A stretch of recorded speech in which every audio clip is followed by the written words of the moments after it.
Oh, thank you, Carolee. Yes, I am super, super excited because every time we help a dog or a person or a horse or a cat with this technology, it's like it makes our days. And I'm excited that we have more and more people that are joining us and our team is growing and we can get the word out to more people. So like Carolee said, I've been training dogs for more years than I want to admit. And I started in this I call it my holistic journey because when I was showing dogs, I would get hot spots. We'd start talking about hot spots and ear infections and going to the vet and getting treatment and antibiotics. And then they would get better. In 15 days, I was back at square one. And at some point, I was like, oh, this is ridiculous to be doing the same thing over and over and expecting that it's going to work this time. So that got me that this is way before the World Wide Web where you could do like what Carolee did, like, how long does MRSA? And boom, immediately, like in seconds, you would get an answer. It would be, you would have to get books or attend a seminar or talk to people. and so I read a lot. I like to read. And like Carolee said, the little science geeky person in me, I love to read. So I just started getting books on holistic healing and natural healing. And then I found a homeopathic vet. And then one, you give a mouse a cookie, it led into essential oils and back flowers and therapy like swimming and everything that I could do naturally to help my dogs. And that has become a passion of mine. And then it's going to be actually 10 years in July that we were introduced to this new technology that we now call Nutrigenomics. And actually, it was a good friend of mine who's a holistic equine vet. And I got really interested because my husband was diagnosed with Guillain-Barré syndrome, and that's a whole different thing. But I started giving it to one of my dogs that could almost not get up, and her turnaround was like, I had, with everything holistic that I had tried over 40 years, I had never seen a dog have results like this. And that just made me just like want to dig in more and learn more. And I've just been so passionate about this because this is really something really, really special. So Nutrigenomics for mammals.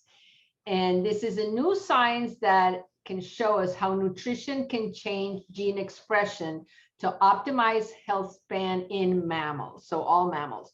Now, our disclosure, these statements have not been evaluated by the FDA, and these products do not intend to cure, treat, prevent, or mitigate any disease.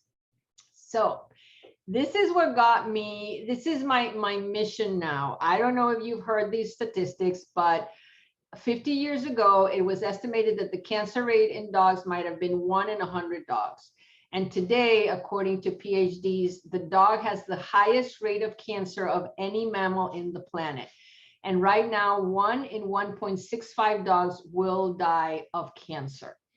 And this is the first book, actually, that I got my hands on about natural healing by Dr. Goldstein. He's probably in his upper 70s now. So he said, when I graduated from Cornell in 1973, approximately only 1 out of 10 dogs had cancer, and it was always the disease of the old.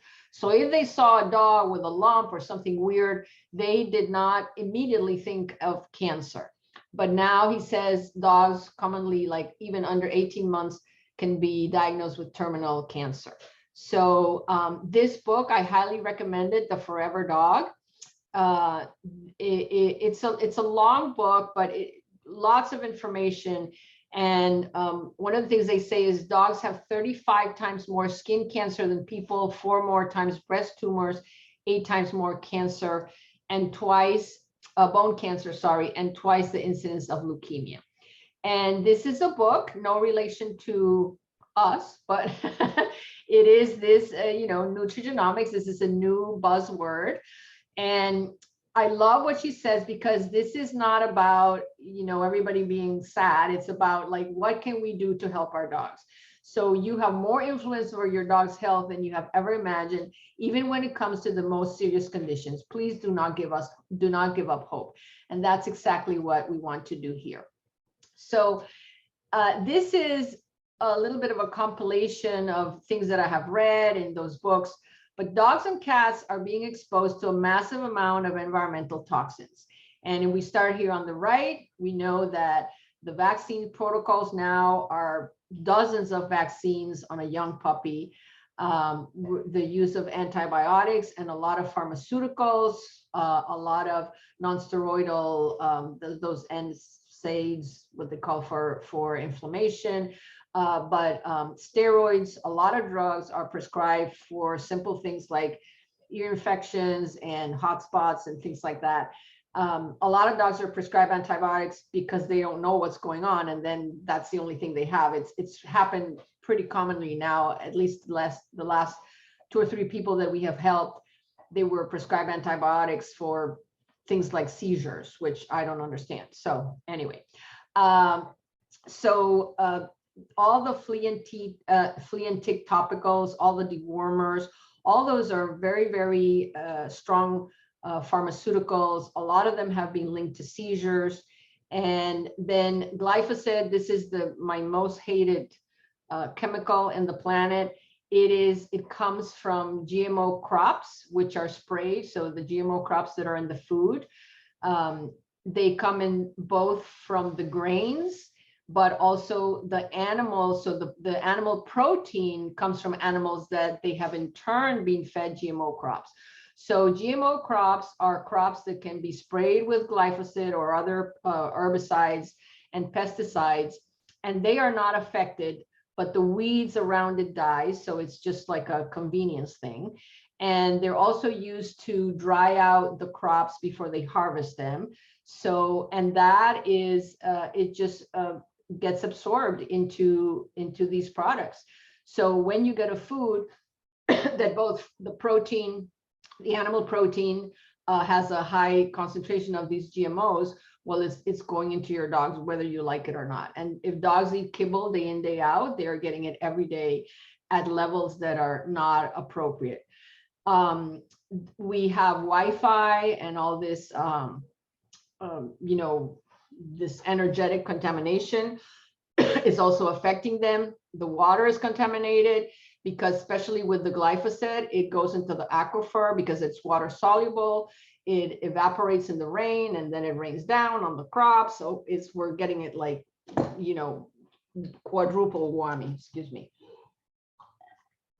So they now say that the inside of our homes is even more toxic than the outside because of all these chemicals that are put in the fabrics, in the cleaners, in the deodorizers, in those plugins. All of that it has a very, very high amount of chemicals.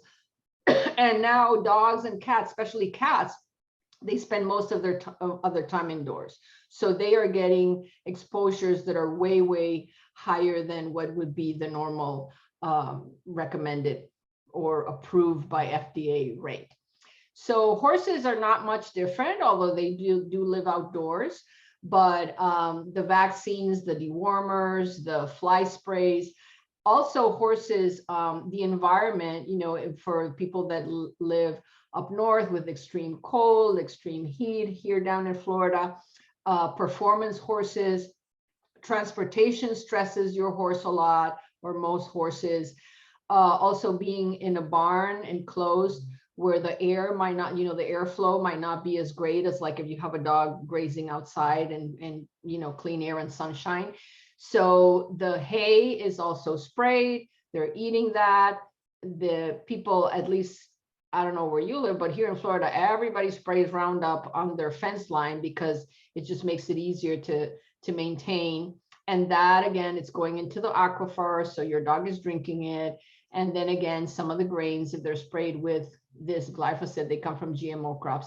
So we have pretty much the same situation, right?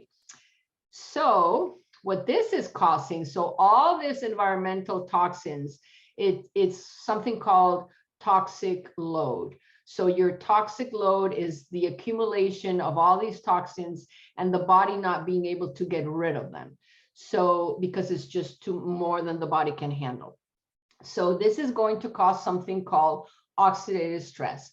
Oxidative stress is caused by free radicals, and free radicals cause inflammation. And inflammation, when left unchecked, will cause disease. So it's very easy for you to see here. We've all seen this happen, right in front of our eyes. We put an apple, we cut it, and after a few hours, it turns brown, right? So we know that this being in contact with oxygen causes oxidation. Same thing that happens with metals, that they oxidize, right?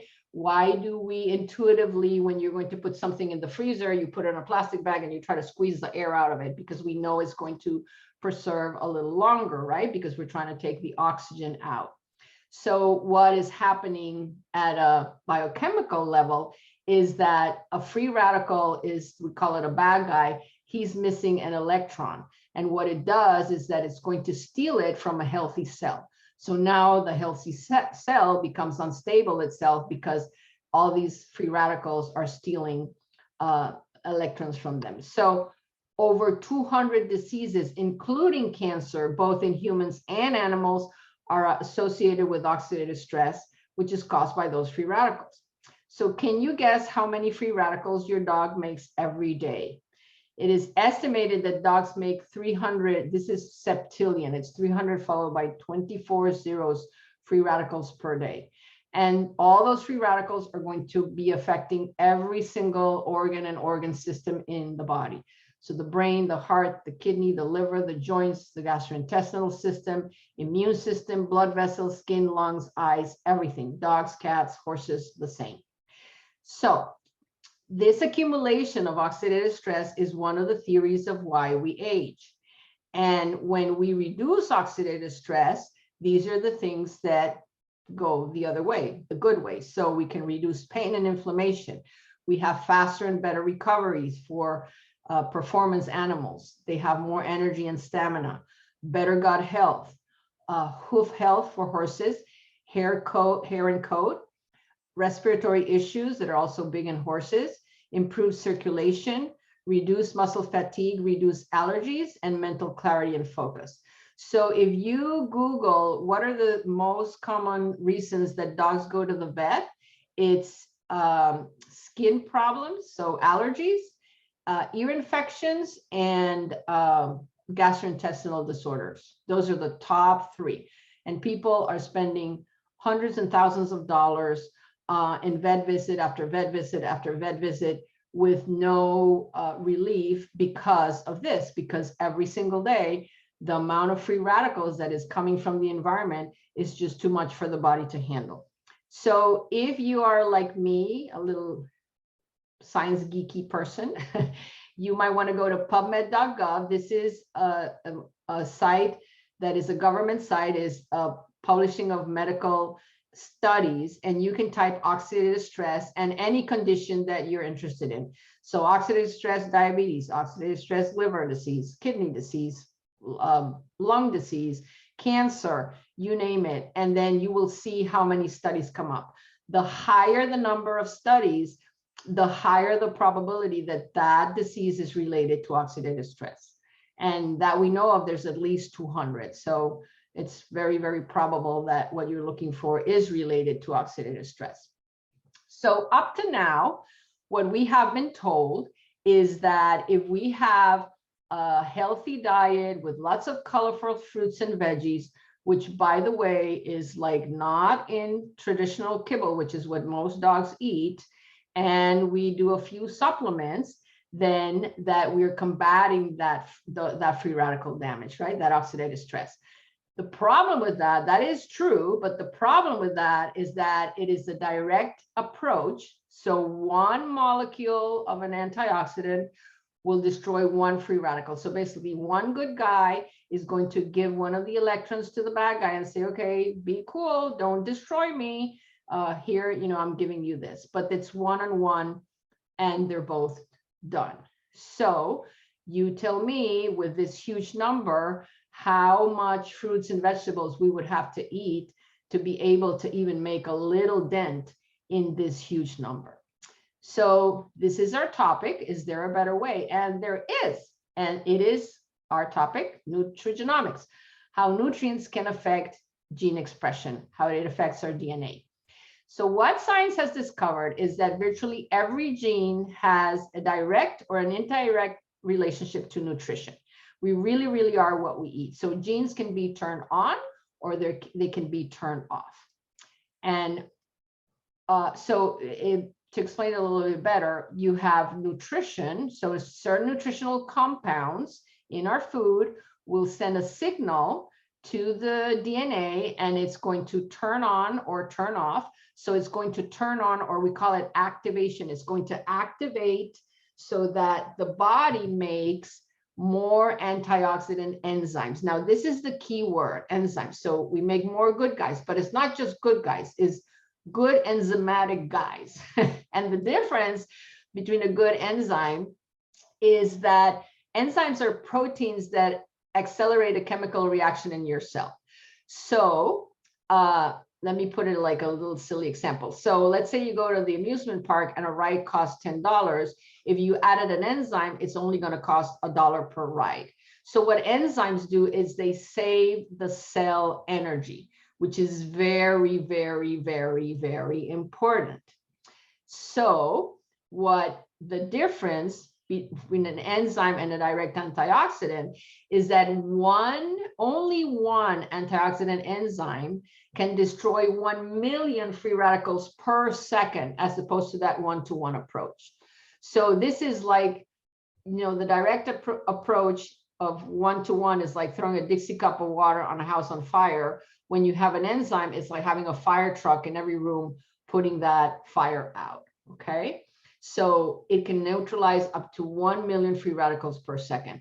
And not only that, but the enzymes recycle themselves. So the body saves energy because you doesn't have to waste energy to make more enzymes. They recycle them.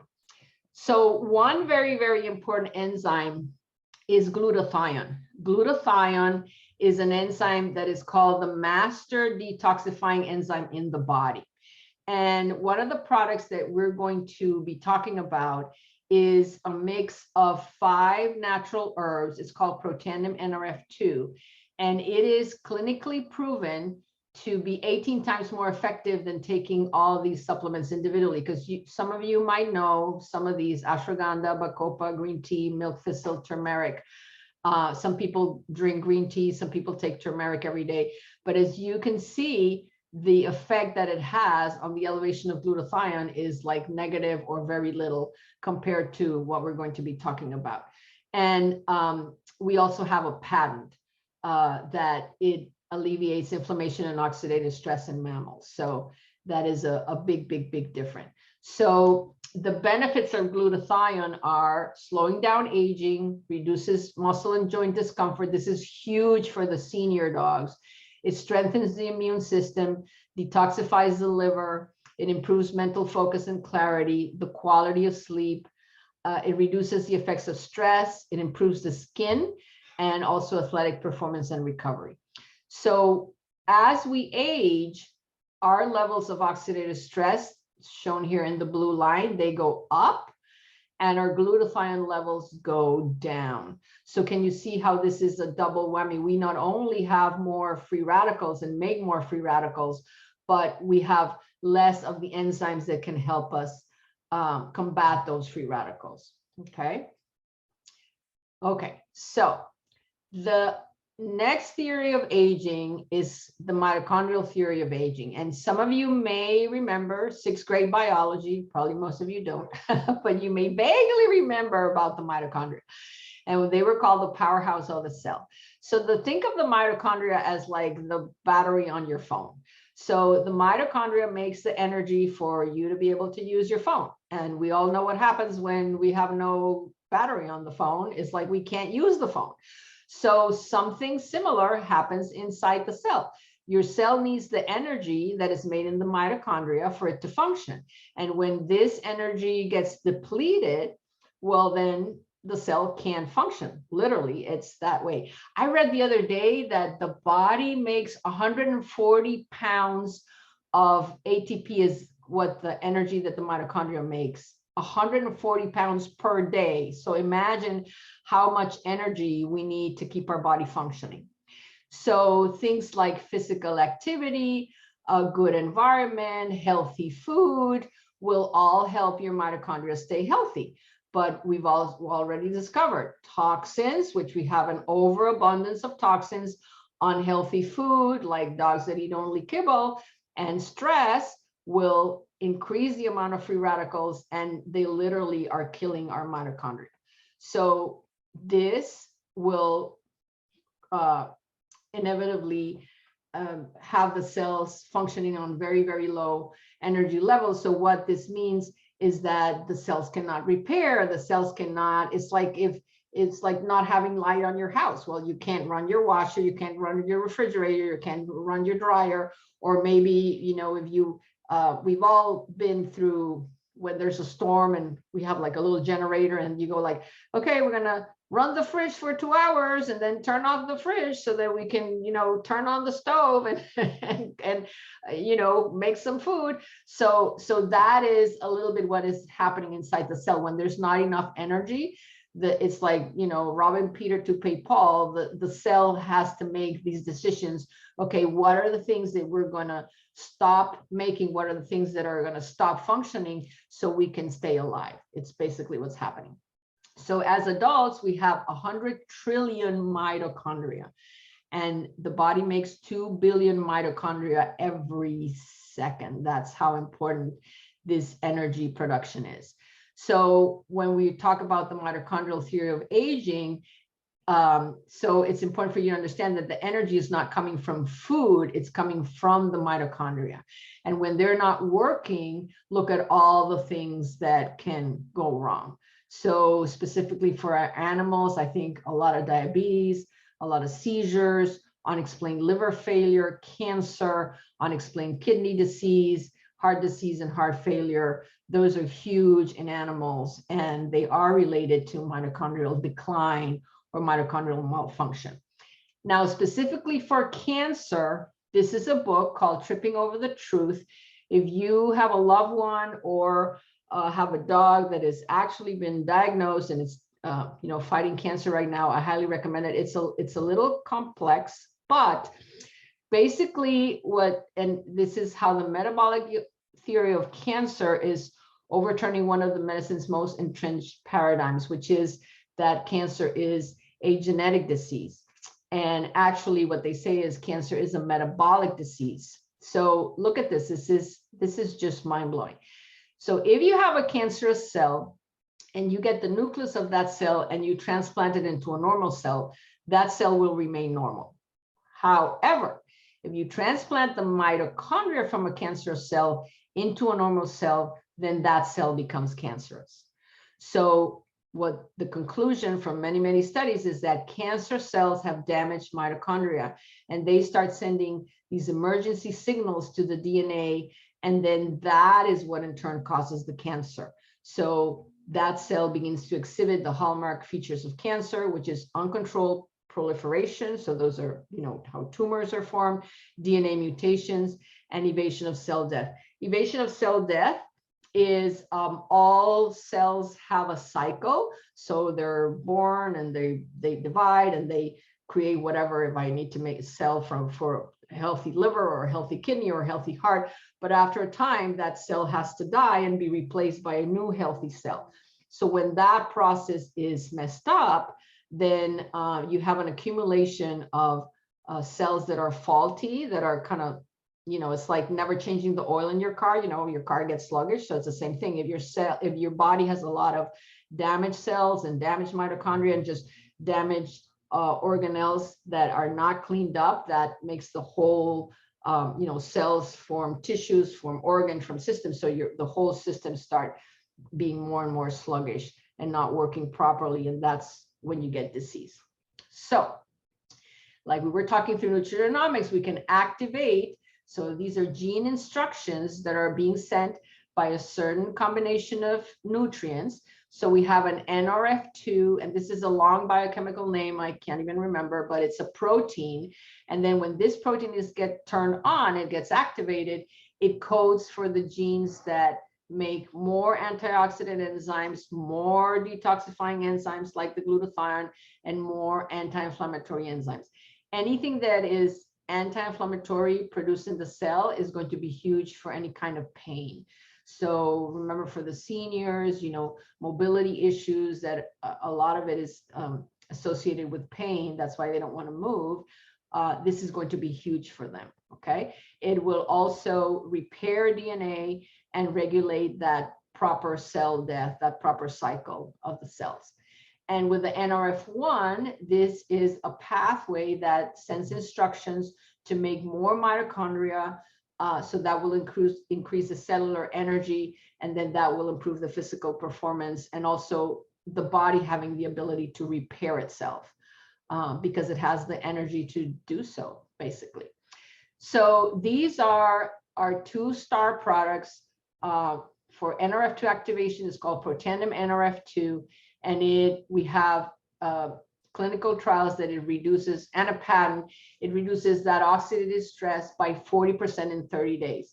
So what they did is they had people take this mix of 5 herbs: turmeric, green tea, bacopa, milk thistle, and ashwagandha. And after 30 days, they could not distinguish the blood of a 20-year-old person from the blood of an 80-year-old person. So in the control group that was not taking it, this is how the oxidative stress went up. And the ones that were taking this mix, this is how it stayed low. So same thing for the NRF1. They can measure that it activates these 2 genes by 65 and 71%. Again, 5 natural ingredients: rhodiola, coenzyme Q10, grapeseed, alpha lipoic acid, and quercetin. Remember that most people think like, oh, I take coenzyme Q10, or resveratrol is another popular supplement, and it comes from grapes. And you can also take alpha lipoic acid and quercetin, but taken individually, remember that graph, it doesn't have the same effect as the patented combination of these products. It has a much higher impact. So just to recap, we can turn on or turn off genes. We can activate the genes that code for protection, for detoxifying, for inflammation. Oops, I don't know what I did, but it went back. And we also can activate so that we have more mitochondria, so that the body can make more energy, and that will also increase vitality. Okay, I think now, yay, we go to our stories. So, Carly, am I doing dogs and you're doing horses like we always do? That works, yes. Okay, so again, not meant to treat, mitigate any disease, but a picture is worth more than 1,000 words. Some of these are dogs that we personally know, that are from people that we've helped, and others are just from different people in the company that just have these things happen, and they just send their pictures. So this is a growth on a tongue of a dog. These 2 are Shar-Peis, which are notorious for having the most horrific skin conditions, and people try lotions, potions, bath, antibiotics, you name it, and literally it's this horrific. It's very itchy, it's painful, the dogs are miserable. You can see when we're talking about inflammation, look at this dog.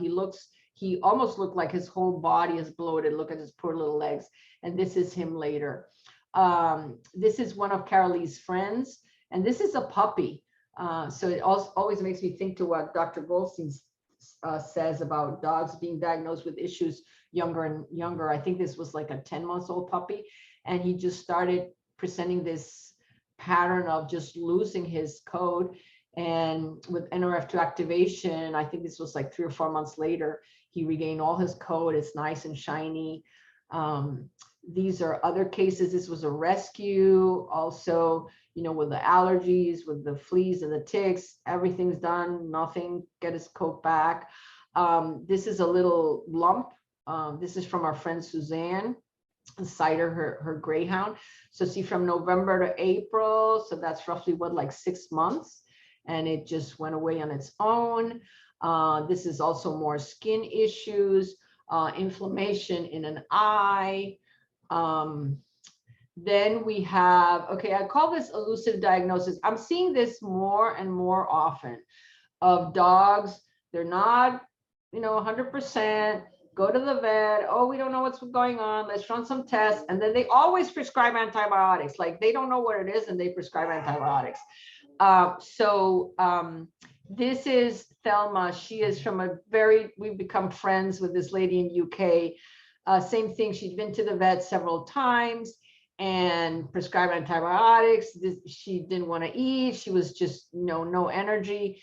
And this was a few months later after activation. This almost looks like a painting. I love it. This is a photo. It's not a painting, but the way the light is shining on her, she recovered her coat, she gained weight, and she is running around. She goes for hikes every day. Walter had stopped eating and drinking for over a week. His mom was told by 2 different vets that he needed to be put down. His kidneys were not working. And again, also someone that we helped, thanks to Facebook, we got in touch with her and she started crushing the Nrf2 and feeding it to him with a syringe because he would not drink. And a few days later, he started drinking on his own. Then a few days later, he started eating. And then about 10 days later, he was going on boat rides with his mom. And we actually went down and met him. And he's just playful and running around and acting like a puppy again. Bella was born with a liver shunt, which is a genetic condition. So there was really not much that could be done. Again, she was told by 2 different vets she needed to be put down. And so we were able to buy Bella like another 6 months. So this is how she was, like just laying there, not wanting to eat, bloated. And then she celebrated Halloween as a little sushi. So, it was a genetic condition, but it gave her another 6 months of, happy, healthy life. And she was playing around with the other dog. Biff is a dog he was a rescue from the Williston Animal Group that I helped. And he was diagnosed with lymphoma. And of course, the rescue doesn't have the money to do chemo and things like that. And the thing with chemo and lymphoma in dogs is that they give him, it's 3 months without treatment and they give him 6 months with treatment. So it's not like it's like, humongous different. And of course, lots of side effects.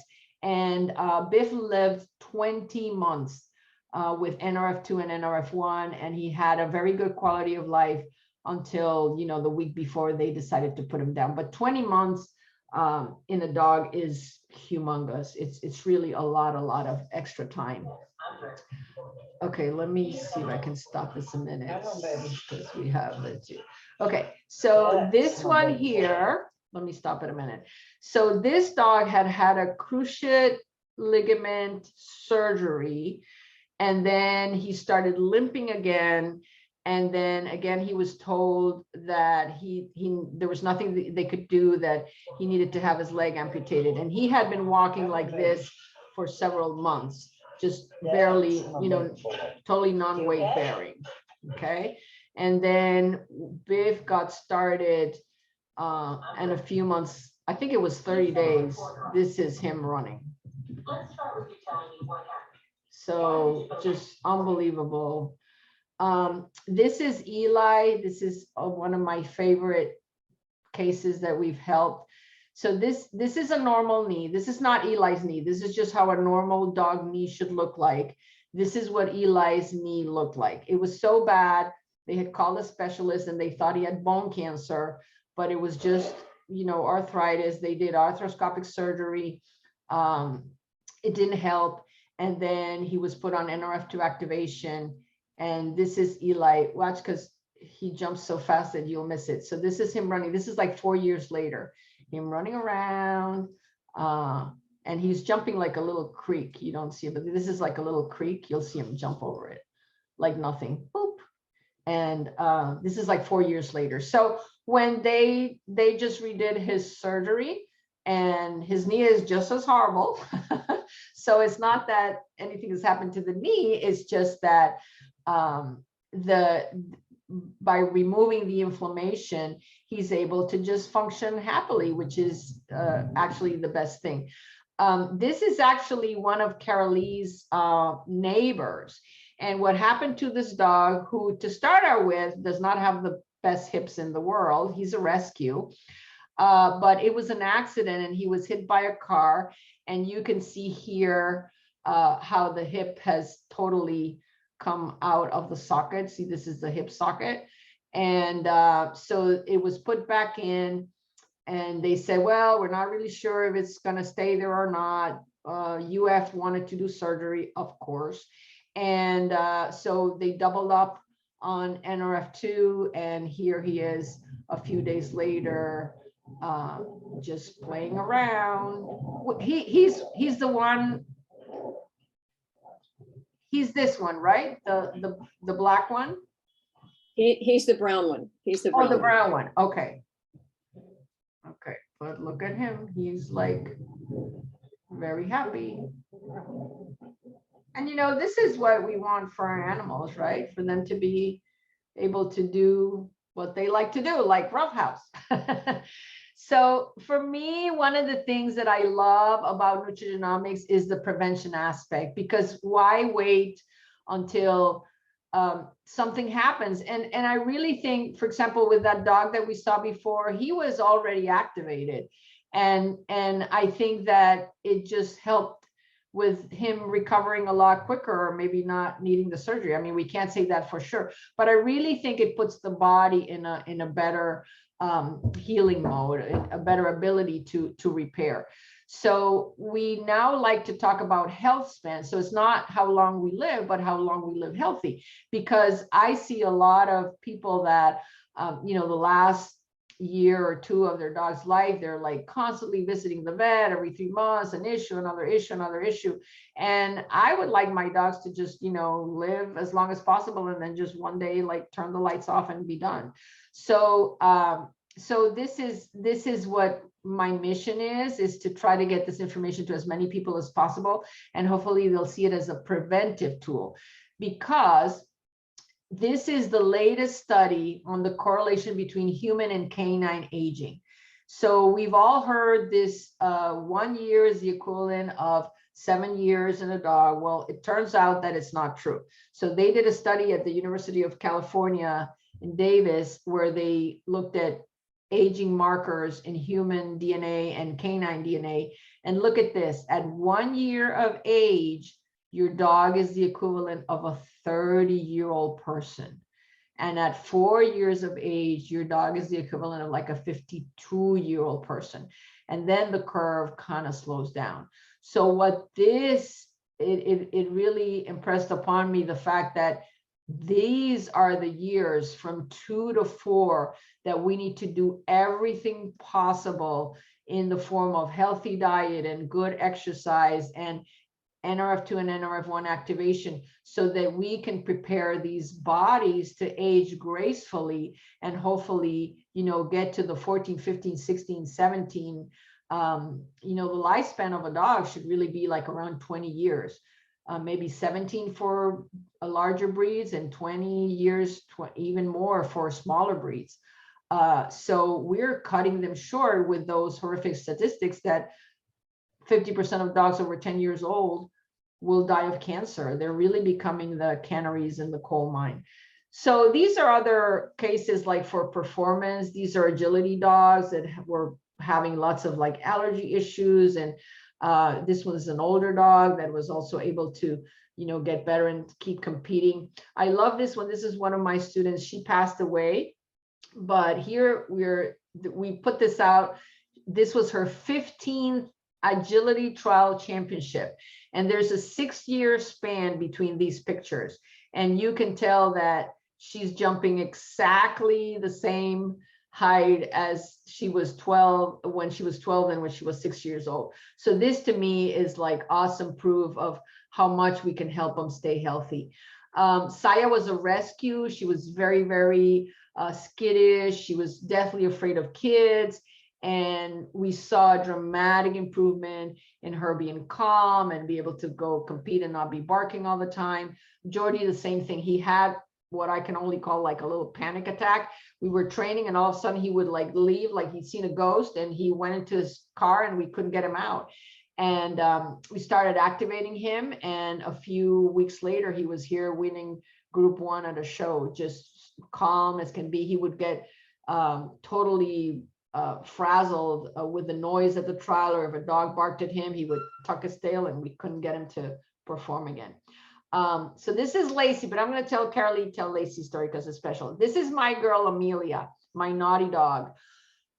So Amelia will be 13, actually, June 6th.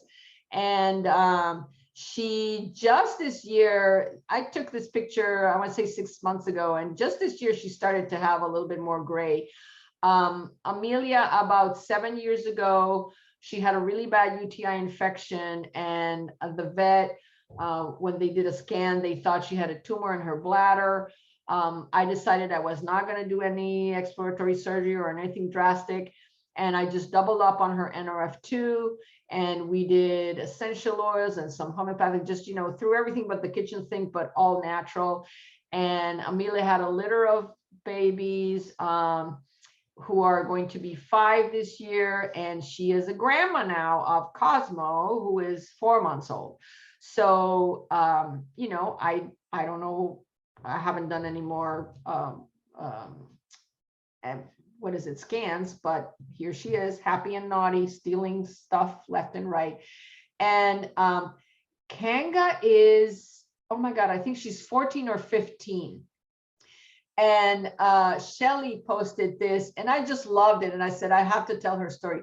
So here she is at 15 years old, and she's stealing a bone from another dog. And I thought that was so cute that you can have a 15-year-old go like, I'm going to go steal this bone from a younger dog. I thought that was so cute. So that's Kanga's story. Oh, Carolee, Lacey. Okay, I'll tell my little Lacey. Lacey, 12 years old, 20 pounds, when we discovered the miracle of pet tandem.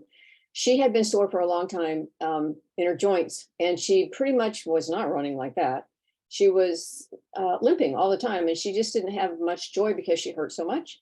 And I got one of Amelia's puppies from Lillian, and we talked, and she says, oh, just put her on the pet tandem. So I just put her on the pet tandem. Let me tell you, I had used everything the vet said, everything I could find natural, everything I could find at the feed store. Nothing helped the dog. Nothing helped Lacey. Pet tandem? Are you kidding me?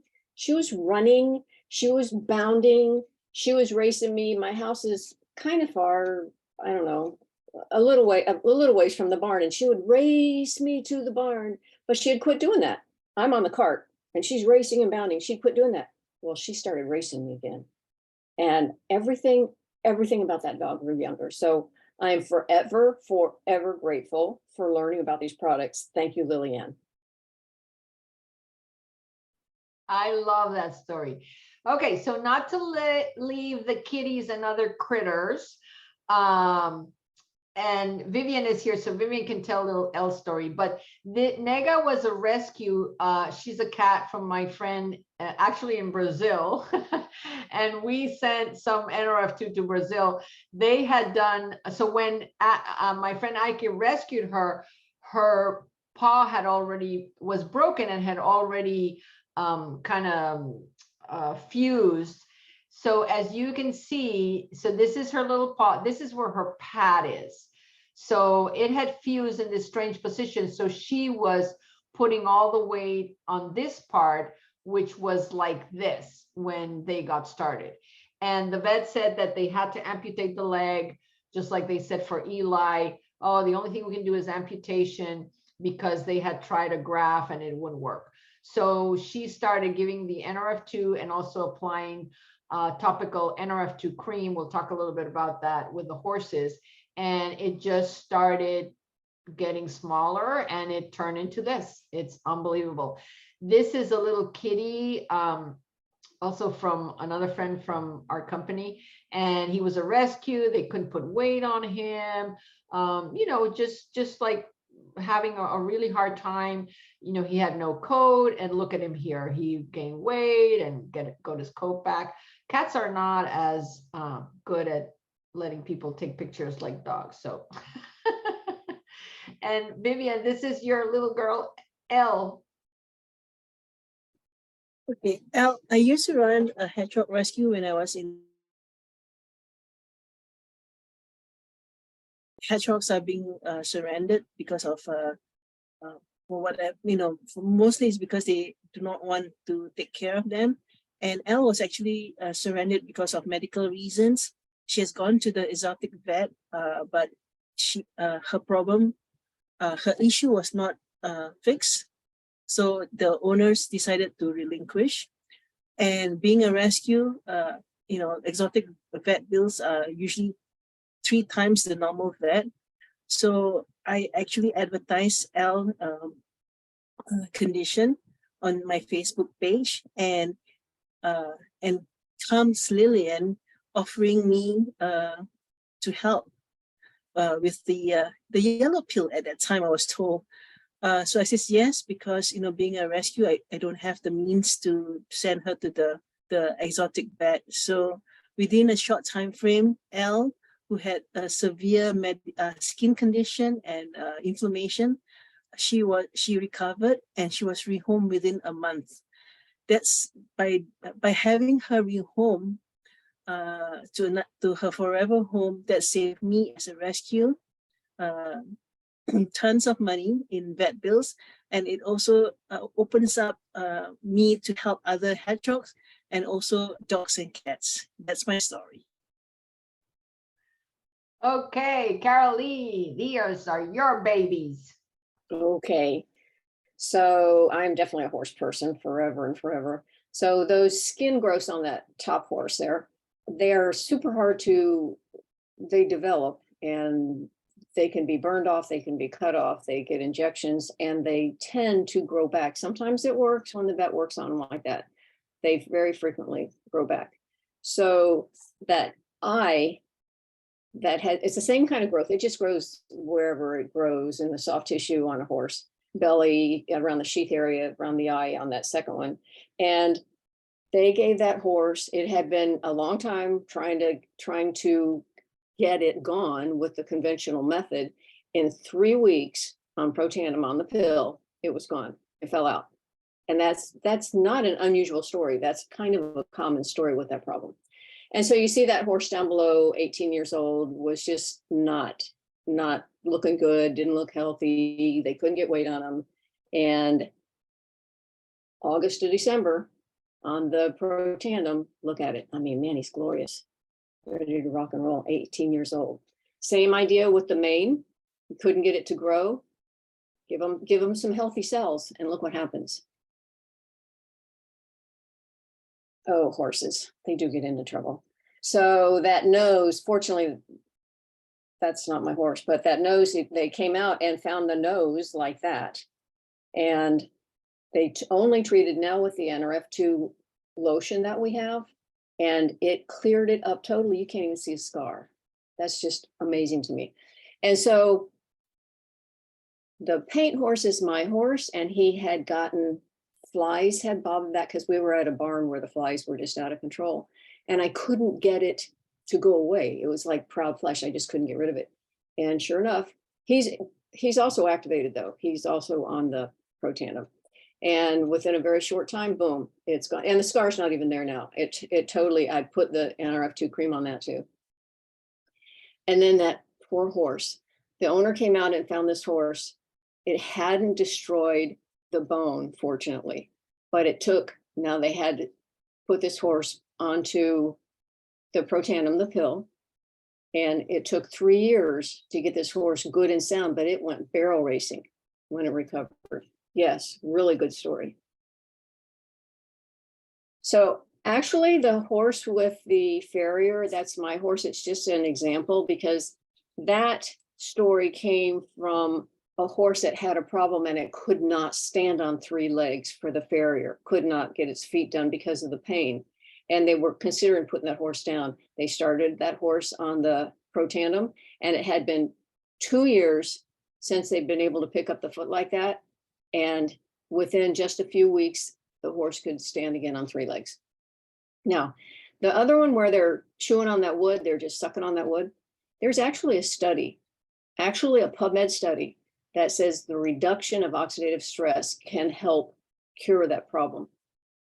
I have personal friends that have had horses. Fortunately, I haven't had a horse that did that, that have had horses, and they will not be without our little yellow pill, because the horse, it keeps the horse from, it keeps the oxidative stress down, the inflammation low enough where they just don't need to do that.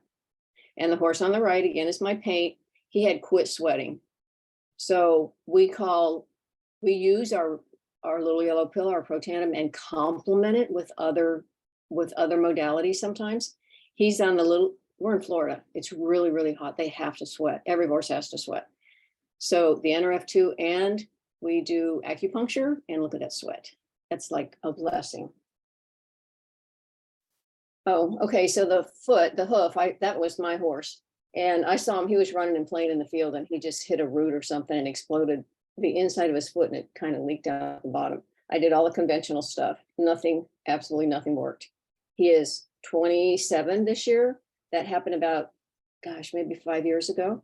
And 2 Protandim a day, and he is pasture sound and happy as can be. Always happy.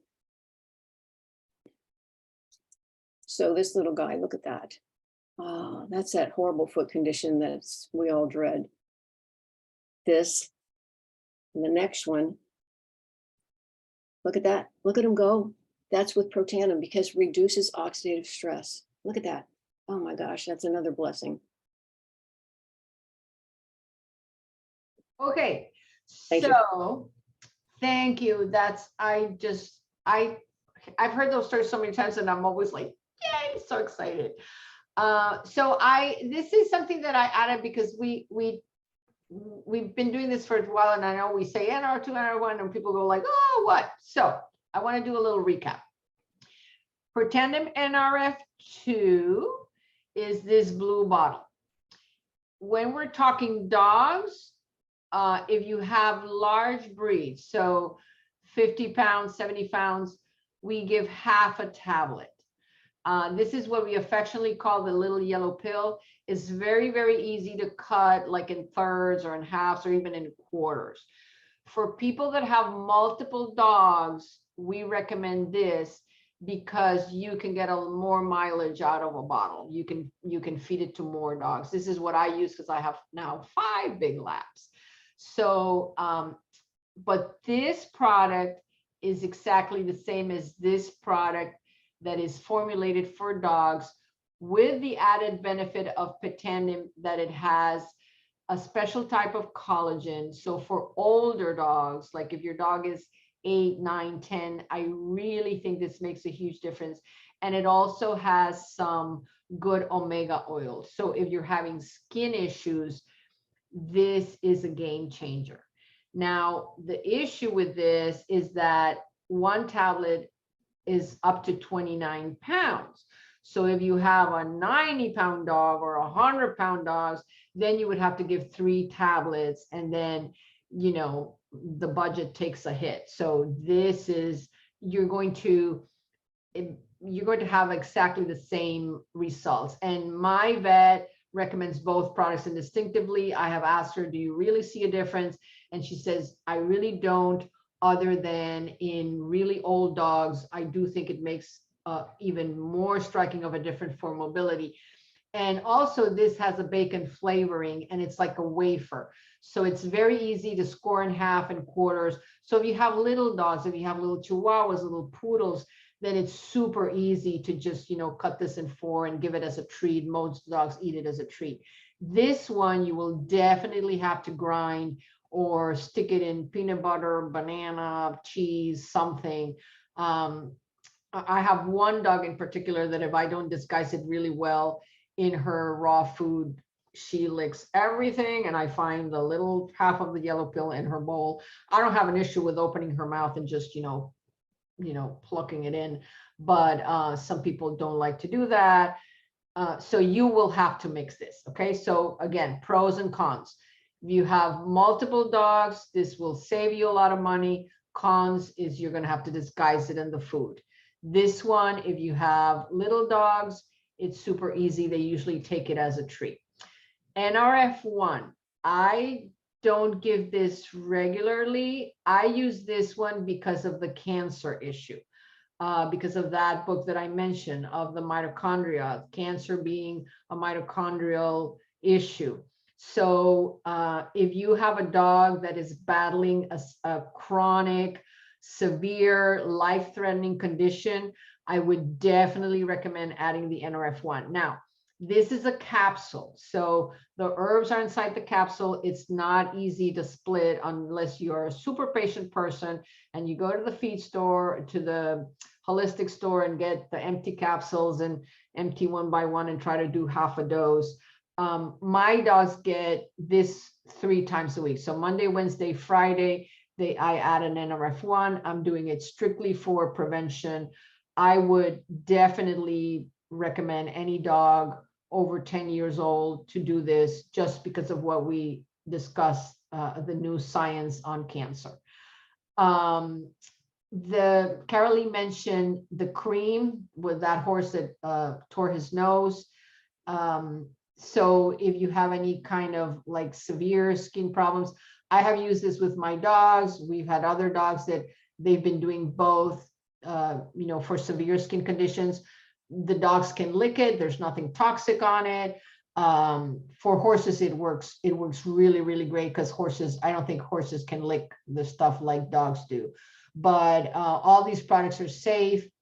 These products are there's an app called Think Dirty app for that is rated on, it doesn't have phthalates and perfumes and all the bad things that we're not supposed to put on our skin.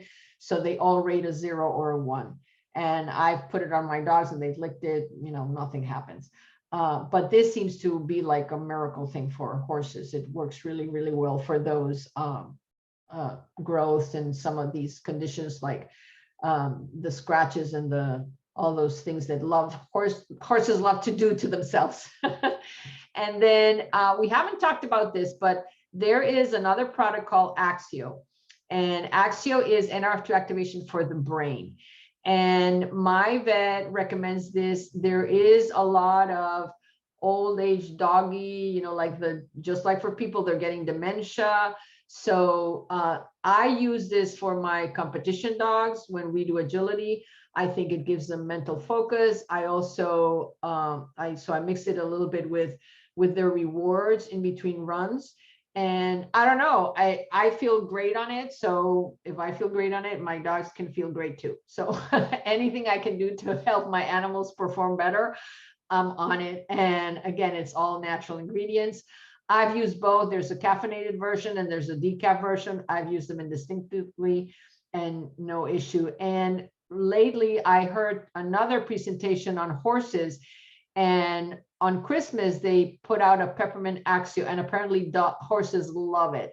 And I know there's a lot of, jittery anxiety with horses, performance horses, and it's kind of dangerous, right? So people are reporting excellent results with the Axio. So I just wanted to mention it. And this is just for today, sadly. We have a flash sale until midnight. These 3 products are 20% off retail. So if anybody's interested and you want to jump on it, today's the day. And then they go to the regular pricing. And just get back to the person who invited you. And then we want to invite you to join our team. This is our team. It's growing by leaps and bounds. This is our mission. We want to help 100,000 animals live longer, happy lives by sharing this information. We have, all of us are avid dog, cat, horse lovers, and we want more people to join us and get this information out. So here we are again. So you can join as a consultant. There's a start kit that's just $50, and you just pick your favorite activation products that we talked about, or they also have some consultant kits. It depends. Remember, this is for people too, so don't leave people out of it. Most of the consultants that are here take all these products. But if you want to start like a little side gig, doing what you love, helping animals, I could not be happier with what I do. So we want less of this, more of this. And I always like to end with this. Eli, he's like my poster child. 5 years later, happy and running on all 4 legs after they said they had to amputate his leg. So I always say, how many more Eli's can be out there waiting for someone like us, someone like you, to show them, say, hey, I have something that could help. Do you want to take a look? That's what we do all day.